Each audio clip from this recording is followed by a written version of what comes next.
한 번은 오클라호마 리버를 지나가면서 조정, 카누는 앞으로 졌지만 조정은 뒤로 노를 저어가지고 이렇게 가는 배가 있습니다. 그게 스포츠 경기인데 그것을 이렇게 보게 되었었습니다. 노를 저어서 뒤로 가는 것입니다. 그래서 뒤로 가는 것이에요. 조정이라고 그러더라고요. 그래서 보통 경기는 앞으로 달리는데 이 운동만큼은 노를 저어 뒤로 달립니다. 배를 리드하는 사람을 타수라고 하는데 어떤 종목에는 타수가 타기도 하고 또 어떤 종목은 타수, 즉 리더해 나가는 사람 없이 뒤로만 보고 노를 저는 경우도 종목도 있습니다. 제가 그것을 보면서 참 앞으로 달리기도 힘든 세상에 참 오늘날 우리에게 좋은 교훈을 던져주고 있다는 생각이 들었습니다. 하나님은 마치 한 치 앞을 바라볼 수 없게 하셔서 우리로 하여금 뒤만 바라보게 하시고는 앞으로 전진해 나가는 것입니다. 그러니까 뒤를 보고 앞으로 가는 것이죠. 왜 그럴까 한번 생각을 해보면서 하나님이 지혜를 주시더라고요. 하나님께서 내게 행하신 일들을 보면서 내 미래를 알 수 없지만 하나님이 어떻게 역사했는 것을 증거 삼고 보면서 내 알 수 없는 미래를 전진해 나가라고 하는 의미를 던져주었습니다. 40년 광야 생활에 앞으로 이루어질 일들은 아무도 모릅니다. 그런 와중에 하나님께서 기적을 베푸시고 놀라운 하나님의 역사를 경험하게 해주셨습니다. 그래서 가나안에 들어가기 전에 항상 말씀해 주셨습니다. 나를 꼭 기억하라고. 내가 너희들에게 어떻게 역사했고 기적을 베풀었는지 너희들은 반드시 기억하라고. 12월입니다. 벌써 1년의 마지막 달을 우리가 보내면서 앞으로 전진하는 것도 중요하지만 12월 달을 통하여서 우리에게 주시는 귀한 교훈은 바로 지금 11월 달까지 살아오면서 우리의 지금까지의 인생을 살아오면서 우리에게 베풀어 주신 하나님의 역사와 기적과 일들을 바라보면서 앞을 바라볼 수 없는 한 치 앞이 깜깜한 이 세상을 하나님의 역사를 믿음으로 또 노를 젓게 하시는 하나님. 모래 위의 발자국처럼 내 삶의 뒤안길을 돌아보니까 다 힘들 때도 내 발자국만 보이지 않고 주님의 말씀 음성이 들렸으면 좋겠습니다. 왜냐? 네가 가장 힘들어했을 때 그 한 발자국은 너의 발자국이 아니라 내가 너를 업고 간 나의 발자국이니라. 이 기적과 이 은혜를 생각하면 우리가 한 치 앞을 알 수 없는 내일을 살아갈 때에 오늘을 내가 노를 저어야 되나 말아야 되나에 고민해서 우리는 해결받을 수 있을 것입니다. 과거를 한번 돌아보실 때에 하나님은 우리를 위해서 역사해 오셨고 앞으로 내 갈 길이 알 수는 없지만 그래도 알 수 없는 그 상황 속에서도 나를 도와주시고 인도하시고 이끌어 주셨던 그 하나님을 믿음으로 말미암아 오늘도 우리는 하나님을 예배하고 살아갈 이유가 있는 것입니다. 오늘 말씀은 누가복음 속에 나타난 예수님의 십자가상에 나오는 세 마디입니다. 누가복음에는 특히 세 마디나 주어졌습니다. 그 하나가 아버지 저들을 사하여 주옵소서 자기의 하는 것을 알지 못하니이다. 두 번째는 오늘 너가 나와 함께 낙원에 있으리라. 마지막 7언 중에서 첫 번째, 두 번째 그리고 마지막 7번째 약속이 이 속에 들었는데 이 7번째가 뭡니까? 아버지여 내 영혼을 아버지의 손에 부탁하나이다.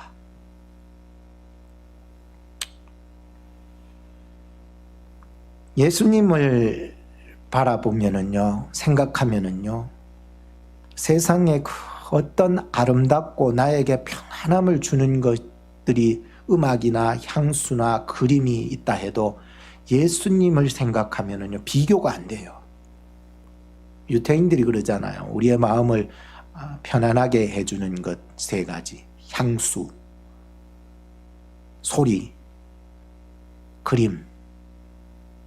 이런 것과는 전혀 비교할 수가 없습니다. 예수님이 십자가에 달려 돌아가시면서 끝까지 말씀을 성취해 나가시는 그 한마디 한마디, 말씀 성취였어요. 폭풍 속에서, 그 십자가의 고난 속에서도 예수님께서는 그 죽음을 평화로 만들어 가셨습니다. 12월입니다. 우리 교회 주제가 이제 샬롬, 평안, 피스. 이 내용으로 이 한 달을 풍성하게 채워갈 수 있었으면 하는 바람으로 제가 오늘 첫 번째 시간으로 누가복음에 나타난 십자가상의 이 예수님의 주시는 평안함에 대해서 말씀을 전합니다. 첫째는 죄사함의 평안함입니다. 34절 말씀부터 보면은 이에 예수께서 가라사대 아버지여 저희를 사하여 주옵소서 자기의 하는 것을 알지 못함이니이다 하시더라. 저희가 그의 옷을 나눠 제비 뽑을세 백성은 서서 구경이나 하지요. 관원들 즉 대제사장들과 바리새인들은 비웃어 가로되 저가 남을 구원하였으니 만일 하나님의 택하신 자 그리스도여든 자기도 구원할지어다 하고 군병들도 희롱하면서 나와 신포도주를 주며 가로되 네가 만일 유대인의 왕이여든 너가 너를 구원하라 하더라. 그의 위에 이는 유태인의 왕이라 쓴 패가 있더라.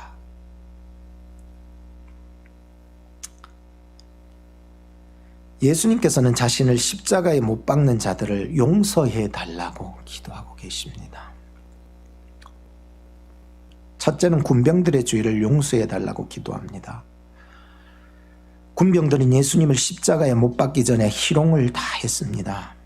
물론 군병들이 뭘 알겠습니까? 위에서 시키니까 하는 거죠.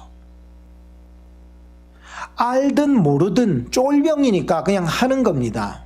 물론 그들이 안다 할지라도 거부할 수 없는 것은 그들은 병사, 쫄병이기 때문에 죽기 싫으면 해야 되는 것입니다. 이 군병들은 예수님의 옷을 벗겨 홍포를 입히고 가시면류관을 눌러 씌우고 갈대를 손에 쥐어줬다가 빼앗으며 머리를 칩니다. 마태복음 27장의 기록이죠.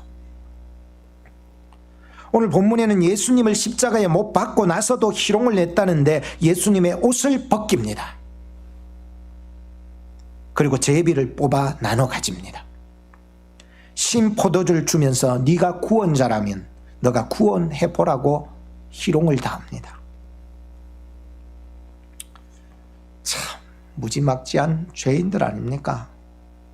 우리도 살아가면서 알고 지은 죄도 있지만 모르고도 지은 죄가 있고 나약해서 지은 죄도 있지만 알고서 일부러 괴략적으로 계획적으로 짓는 죄도 있잖아요. 지난주에 아내가 저에게 당신은 감사 10가지를 적지 말고 반성문 10가지를 적어서 자기에게 제출하라 그러더라고요. 그래서 반성문 10가지를 적어 제출했습니다. 첫째, 설거지를 못해줘서 미안하다. 둘째, 당신 마음 몰라줘서 미안하다. 셋째, 잔소리를 해서 미안하다. 넷째, 아플 때 위로다운 위로를 못해줘서 미안하다. 다섯째, 당신 얼굴에 행복한 미소를 짓지 못하게 해줘서 미안하다. 어깨 주물러 달라 했는데 건성으로 주물러줘서 미안하다. 화를 내서 미안하다. 여덟째, 방귀 뀌어서 미안하다. 아홉째, 한심하게 보여서 미안하다. 10번째, 감히 당신 앞에서 나도 힘들다고 말해서 미안하다. 사람들이 제일 힘들어하는 말이 있다면은 감사합니다. 두 번째는 미안합니다. 세 번째가 사랑합니다. 이 말씀을 하면 축복이 되는데도 그 말 하기가 참 힘들어요. 그나마 미국에 와서 땡큐를 할 줄 아는 영어가 땡큐 땡큐, 들리는 영어가 땡큐 땡큐밖에 없어가지고 감사는 엄청 했어요. 정말로 미국 와 살면서. 그래서 감사에는 입에 붙듯이 감사하다고 이렇게 얘기를 하는데, 이 한국인으로서 두 번째, 내 자존심 때문에 미안하다는 말을 잘 못하겠어요. 이게 참 쉽지 않잖아요. 그래서 미안은 땡큐보다 더 많이 훈련이 돼야 되는 거예요. 그리고 사랑은 이 스토리보다 더 많이 훈련이 돼야 사랑이라는 말이, 진정한 사랑이란 말이 나와요. 어려운 말이에요, 사랑이. 마음이 없는 사랑이야 뭐 얼마든지 하겠죠. 그래서 제가 아내에게 반성문을 제출했고 그날만 설거지를 해줬습니다. 그러니까 그날만 아내가 정말 많이 잠잠해지더라고요. 살아가면서 감사하다는 말이 기본이 되고 미안하다는 말이 진심이 되면 어떤 사람도 감동이 받게 되어 있는 것이에요. 용서는 받는 사람도 평안하지만 용서해 주는 사람도 함께 평안하다는 사실 아십니까? 예수님의 용서는 사람이 사람을 용서하는 정도의 용서를 말씀하는 게 아닙니다. 신적인 용서라고 하는데요. 아가페 사랑에서 나오는 거죠. 자신을 십자가에 못 박아 죽이는 군병들을 향한 무한한 용서. 36절에 무지했던 군병들만의 용서만은 아니었어요. 계속해서 성경을 보니까 35절에 구경하던 구경꾼들, 백성들을 위한 용서이셨고, 예수님을 십자가에 못 박도록 주동했던 관원들, 대제사장들과 서기관, 바리새인들의 그 비웃음까지도 용서하신 주님이셨습니다. 주님, 그 십자가 상에서 아버지 저들의 죄를 사하여 주옵소서. 자기의 하는 것을 알지 못하니이다.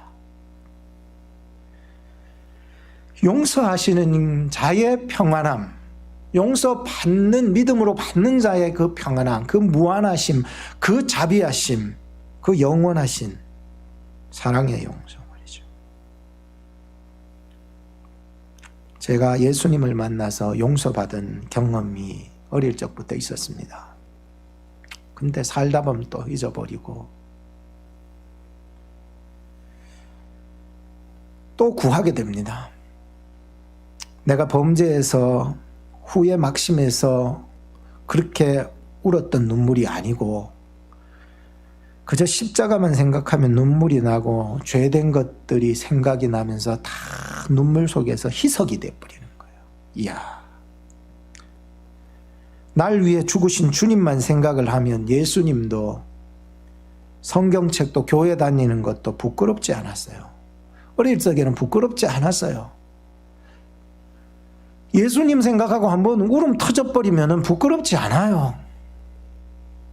주님 때문에 교회에 붙어 산다고, 교회에 살으라고 집에서는 자꾸 그렇게 얘기를 하는데 정말 그 얘기가 지금 와서는 그렇게 살게 돼버렸습니다. 주여 주여 목이 터져라고 그렇게 목이 아프도록 기도했는데 목이 아픈 거는 생각이 없어요. 그저 주님이 날 위해서 십자가에 못 박혀 죽으신 은혜만 생각하면은요, 아픈 게 생각이 안 나요. 그때마다 예수님은 내 죄를 위해서 십자가에 못 박혀 죽으셨다고 생각이 듭니다. 내 삶을 전부 드리고 죽는다 해도 아낌없이 다 드리겠다는 그런 기억들이 막 떠오르게 되는 거예요. 내가 그때 그렇게 열심히 믿었구나. 그때는 정말로 목숨 아끼지 아니하고 정말 교회 살다시피 했고 정말로 세상의 것보다도 하나님의 것을 더 소중히 여기고 살아갔구나. 내가 그런 적이 있었구나 라고 하는 생각이 막 기억에서 떠오르기 시작하면은요, 내가 앞으로 당할 어떤 환난과 어려움과 심판의 때에 온다 할지라도 하나님 그때 나로 하여금 정신이 번쩍 뜨게 하는 기억이 내 추억 속에 살아나게 되는 것이에요. 내가 그렇게 살아왔었구나. 나를 돌아보면서 다시 나의 쓰러진 자리에서, 어려운 자리에서, 다시 고통의 자리에서 내가 일어설 수 있는 힘이 그 추억의 기억 속에서 다시 나를 일으켜 세워나가는 힘이 되더라고요. 할 수 있는 거예요. 기도하면은 어떤 형편에 처해져 있을지라도 하나님 나를 건져 주셨거든요.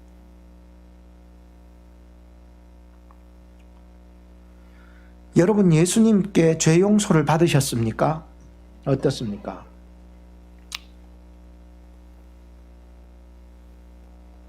진심으로 그런 분은 평화를 누리게 될 것입니다. 이사야서 53장 5절에 그가 찔림은 우리의 허물을 인하며 그가 상함은 우리의 죄악을 인함이라. 그가 징계를 받음으로 우리가 무엇을 누리고? 평화를 누리고. 우리에게 오는 이 평화라고 하는 것은 인간관계에서 오는 평안 정도가 아니라 예수 그리스도 안에서의 참된 평강, 평안이 우리에게 찾아온다는 것이죠. 어떻게 해요? 그분의 고난으로 말미암아, 그분의 고통으로 말미암아, 그분의 찢으심으로 말미암아 우리가 평화를 누리게 되었다는 것입니다. 하늘에 계신 우리 아버지여, 이름이 거룩히 여김을 받으시오며 나라 임하옵시며 뜻이 하늘에서 이루어진 것 같이 땅에서도 이루어지이다. 오늘날 우리에게 일용할 양식을 주옵시고 우리가 우리에게 죄 지은 자를 뭐 해줬어요? 사하여 준 것처럼 믿음으로 받아야 돼요. 도저히 안 그러면 이해가 안 되는 말씀이에요. 우리 죄를 사하여 주옵소서. 우리를 시험에 들게 하지 마옵시며 대개 나라와 근세와 영광의 아버지께 영원히 있습니다. 이렇게 등등 나오고 있습니다. 참 부끄러운 고백들이지만 우리가 우리에게 죄 지은 자를 사해 주셨습니까? 남이 나에게 저지른 죄에 대하여 용서할 수 있는 마음, 나에게서 오는 것이 아니라 오직 나를 위해서 십자가에 못 박혀 찢으시고 피 흘리신 예수 그리스도에게로부터 평화가 찾아오는 것이요, 용서가 찾아오는 것입니다. 이 귀한 사랑의 용서가 예수 그리스도 안에서 우리의 사명이 되어서 여러분 살아나가실 때 이 땅에서, 가정에서, 삶의 터전에서 여러분들 마음속에서 참된 평화가 예수 그리스도 안에서 여러분들이 풍성하기를 축복하는 것이죠. 두 번째 평안함은 낙원의 평안함입니다. 낙원. 39절에 보면은 달린 행악자 중 하나는 비방하여 가로되 너가 그리스도가 아니냐, 너와 우리를 구원하라 하되 하나님 그 사람을 꾸짖어 가로되 너가 동일한 정죄를 받고서도 하나님을 두려워 아니하느냐. 우리는 우리의 행한 일에 상당한 보응을 받은 것이니 이에 당연하거니와 이 사람의 행한 것은 옳지 않은 것이 없느니라 하고 42절 가로되 예수여 당신의 나라에 임하실 때에 나를 생각하소서 하니 예수께서 이르시되 내가 진실로 너에게 이르노니 오늘 너가 나와 함께 낙원에 있으리라. 대단한 평안합니다. 여러분들 천국을 이루고 사십니까? 천국 아니면 지옥입니다. 여러분 삶은 중간 연옥이 있겠지요. 연옥은 천주교 가서나 물어보세요. 여러분들이 예수 그리스도 안에서 낙원을 누리시지 못하는 영혼이 있으면 그 영혼은 지옥 같은 삶입니다. 32절과 33절, 39절 석절에 보면은 두 행악자라고 표현을 하고 있습니다. 이 두 사람이 이 십자가 예수님 제외하고 유대의 마태복음 27장이나 마가복음 15장에 보면은 강도 둘이라는 표현을 했습니다. 그래서 그 역사학자, 유대 역사학자였던 요세푸스는 말하기를 이 사람들은 아무래도 로마의 그 폭도들 중에서 아예 주동자들일 것이다 라고 얘기하고 있습니다. 그러니까 로마 당국에서도 살릴 가치가 전혀 없는 놈이라고 해서 결국은 죽일 수밖에 없는, 결국에 이 사람은 유대 민족들 가운데서도 굉장히 좋지 못한 사람이었어요. 왜냐하면 41절에 얘기하잖아요. 한 행악자가 우리는 우리의 행한 일에 상당한 보응을 받는 것이 당연하다. 그러니까 사회적으로도 유대민족적으로도 로마 국가에 그 속해 있는 그런 속에서도 굉장히 악한 사람이었다는 것을 알 수가 있었습니다. 참 백해무익한 자들이 있습니다. 아무리 해도 안 되는 사람 말이죠.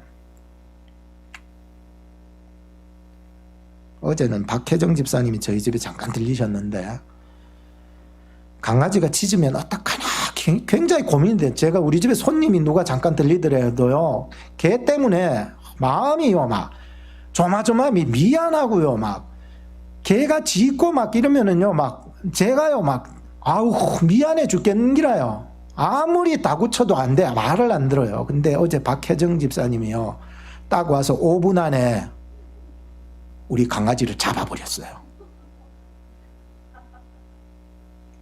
그게 뭔 줄 아십니까? 제압이더라고요. 제압. 강아지도 눈빛을 아주 영악한 놈들이에요. 근데 더 영악한 거는 박혜정 집사님이더라고요. 그 나쁜 영악함이 아니고 그 영악한 게 눈빛을 탁 보면서 말이죠. 앉아! 그래 버리니까요. 대번 앉아버리는 거예요. 이야, 그 후로는 짖지를 않는 거예요. 계속 짖어대서 처음에는 제 큰 방에다가 가다 놨어요. 짖어요. 막 밖에 사람 냄새 소리 들리니까 안 되리 꺼내놔 바로 그래 꺼내놨다 가는데 이거 어떡하나 이거 큰일 났다 생각했는데 제압이 돼버린 거예요. 오늘가요 우리 예수 그리스도의 이름으로 이 세상에 아무리 우리를 두렵게 한들 할지라도 예수 그리스도의 이름으로 제압하는 능력이 여러분들에게 있기를 바랍니다. 주셨습니다. 아이고 어떡하나 아이고 어떡하나 세상의 염려와 걱정은 우리로 하여금 죽기 전에 우리를 먼저 죽여버리는 거예요. 희한하죠. 오늘도 우리가 예수 그리스도의 이름으로 담대히 이 자리에 나오셨고, 물론 조심해야 될, 사회적으로 조심해야 될 것은 굉장히 조심해야 되지만 너무 두려움에 뻗쳐 있으면은요 눈빛에서 져버리는 거예요. 제압이 마귀에게 제압 당하는 거예요. 그러나 우리가 예수 그리스도의 이름으로 예수 그리스도의 눈빛으로 이 세상을 제압할 수 있는 능력이 여러분들의 있기를 축원합니다. 예수님과 함께 십자가에 죽게 될 사람은 딱 두 사람입니다. 물론 죽습니다. 육체적으로 죽습니다. 그런데 예수 안에서 삽니다. 죽습니다. 죽어요. 어떻게 하죠? 죽습니다. 그러나 예수 안에 삽니다. 한 사람은 왼편에 있다고 기록되어 있고 마가복음에, 한 사람은 오른편에 있다고 마가복음 15장에 기록되어 있습니다. 왼편과 좌편과 우편. 낙원을 경험하지 못하게 될 행악자는 이런 말을 합니다. 보통 우리가 천국 못 갈 사람들의 대답입니다. 그런 사람들이 이런 말을 하는 거예요. 39절에 보면 달린 행악자 중 하나는 비방하여 가로되 너가 그리스도가 아니냐, 너와 우리를 구원하라. 이 말의 뜻은 예수님을 그리스도로 믿기 때문에 그렇게 말하는 것은 절대로 아닙니다. 경멸하는 것입니다. 구원받지 못할 자들은 예수님을 경멸합니다. 거부합니다. 강팍하게 나갑니다. 더 교만하게 나갑니다. 교만한 태도를 버리지 못하죠. 그리고 명령을 하는 거예요.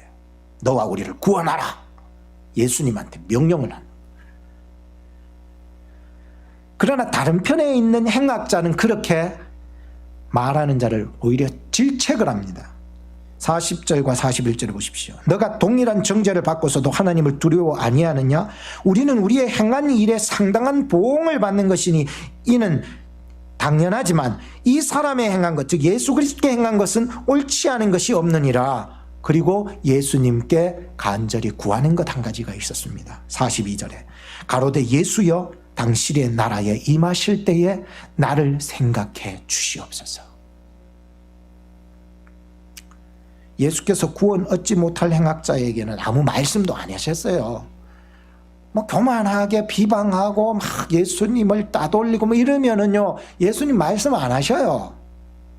그런데 이렇게 예수님을 믿음으로 받고 자기의 죄를 인정하고 예수님께 구하는 자에게, 천국을 구하는 자에게 예수님은 말씀하셔요. 오늘 너가 나와 함께 낙원에 있으리라. 야, 대단한 거예요. 죽어요. 물론 죽습니다. 왼편 오른편, 교만한 자 겸손한 자, 겸손한 자 교만한 자 다 죽어요. 예수님도 죽어요. 다 죽습니다. 그런데 예수님의 말씀 안에서 한 사람은 지옥으로 떨어지고 한 사람은 천국으로 들어가게 되는 역사가 일어나요. 이 영원한 평안함 속, 이 낙원이라고 하는 것은 영원한 평안함이거든요. 이제 내가 영원토록 거주할 수 있는 곳이 낙원이거든요. 비록 자신의 육체는 죽어간다 할지라도 구원 얻은 낙원을 들어가게 될 그 사람의 마음이 얼마나 평안하겠습니까? 죽음이 두렵지가 않아요. 이제 지난 주간에 소연 자매로부터 연락이 왔습니다. 지지난 주간에 한국에 들어가셔서 2주 격리해야 되는데 2주 동안 격리 기간인데도 참 하나님이 은혜를 주시대. 격리 기간에 있는 자를 병원에 아픈 자를 위해서 들여보낸 것은 한국 최초였다는 거예요. 그런 역사가 없는 거예요. 하나님의 은혜를 경험한 건 또 있대요. 자기가 방호복을 입고 들어가는데 딱 주어진 거는 10분인데 다른 가족들은 일체 못 들어오고 소연 자매와 할머니만 독대할 수 있었다는 거예요. 그러니까 얼마나 복음을 전할 수 있는 기회였습니까? 딱 10분이었는데 마지막 10분 복음 전할 수 있는 그 순간 찰나에 복음을 전한 것이, 제가 보내주었던 그 요약했던 것들을 자기가 다 기록을 내가 가서 그것을 중점으로 얘기를 해준 것이었습니다. 더 희한한 것은 하루 24시간 중에 할머니께서 정신이 깨어있는 시간이 거의 없습니다. 근데 마침 그 들어가던 10분이 깨어있는 시간이었다는 거예요. 이 놀라운 역사더라고요. 하나님께서 이와 같이 역사해 나가요. 오늘 본문에도 이게 얼마나 긴 시간도 아니에요. 그 십자가에 못 박혀서 죽는 그 짧은 시간 속에 예수 그리스도의 복음의 선포 속에 이 한 사람이 구원받게 되어서 낙원에 들어가는 역사가 일어나게 되었습니다. 오늘 우리는 본문 말씀을 통해서 예수님의 십자가의 사건 현장 속에 앉아 있습니다. 죄와 사망에서 풀려나서 낙원을 경험하게 되는 여러분들의 심령이 되기를 주님의 이름으로 축복하는 것이지요. 마지막 세 번째는 부탁, 즉 맡김의 평안함입니다. 부탁함의 평안함인데 쉽게 말하면 맡긴다는 거예요. 맡김의 평안함. 맡길 수 있다는 건 굉장히 평안한 거 아니겠습니까? 그죠? 아버지여 내 영혼을 아버지 손에 뭐 한다고요? 부탁한다. 맡긴다는 거예요. 어제 점심을 먹으면서 저희 아내한테 그런 이야기를 했습니다. 여보, 내가 뉴스를 잠깐 보니까는 한국의 유치원에서 교사 선생님께서 아이들의 식단에다가 뭐 흰 가루를 뿌린다는 거예요. 나중에 조사해서 그 카메라가 있잖아요. 요새는 한국에 다 카메라가 있기 때문에 다 부모님들이 깜짝 놀란 거예요. 저 사람 지금 뿌리는 저 선생님이 뭐 하는 짓이가 이러다가 그게 밝혀져가지고 밝혔는데 그 선생님이 뿌린 게 뭐냐 하면은 계면활성제. 즉 그게 뭐냐 하면 샴푸나 세정제, 주방세제, 뭐 화장품 이런 속에 들어간 화학제품, 몸에 안 좋은 겁니다. 유해한 겁니다. 안 좋은 거예요. 그거를 얘기를 해주면서 제가 밥을 먹으면서 저희 아내도 밥을 먹으면서 그랬습니다. 당신도 젊었을 때에 유치원 교사였다는데, 그러니까 아내가 하는 말이 그렇습니다. 당신도 밥 먹을 때 조심하라.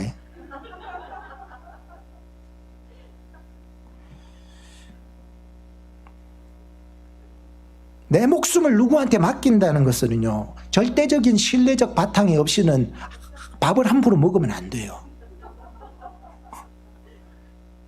열태 집사님 신뢰하십니까? 박예릭 집사님도 신뢰하셔요? 전도사님 신뢰하십니까? 할렐루야. 내 영혼을 아버지 손에 부탁한다는 말은요, 내 영혼을 아버지 곁에 맡겨둔다는 것입니다. 시편 31편 5절의 말씀의 성취입니다. 예수님은 십자가에 돌려 돌아가면서요, 한마디 한마디가요 다 말씀의 성취였어요. 시편 31절 5절에 보면은 내가 나의 영을 주의 손에 부탁하나이다. 다윗이 영적인 고통에 눌림을 받을 때가 있어요. 가위 눌림을 받을 때. 이것이 시편 31편의 기록인데요, 거기에 보면은 이 시를 그렇게 기록해 놨어요. 내가 나의 영을 주의 손에 부탁하나이다. 여러분들 혹시 가위 눌리거나 막 괴로워서 잠 못 자는 분 계세요? 오늘 시편 31편 5절이 예수 그리스도 안에서 성취되었습니다. 예수 그리스도를 믿는 자는